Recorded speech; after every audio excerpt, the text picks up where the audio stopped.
По вчерашните предадени оставки на министерката за внатрешни работи Гордана Јанкуловска и министерот за транспорт и врски Миле Јанакиевски, премиерот Никола Груевски денеска се обрати пред Македонското собрание, на која даде предлог за нови министри.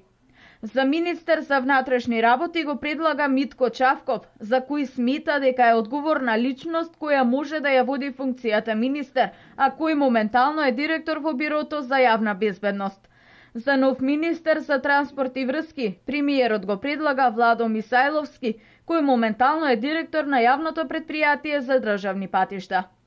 Груевски за Јанкуловска и Јанакиевски изјави дека оставиле печат во своето работење и со својата пожртвуваност во ресурсите што ги водеа на дело покажале како се бранат интересите на државата и дека зад нив стојат многу успешни проекти и дека станале синоним за успех. Собранието на Република Македонија ги изгласа новите министри. Со 74 гласови за и 4 против, Митко Чавков ќе биде министер за внатрешни работи, а со Министерството за транспорт и врски ќе раководи Владо Мисајловски.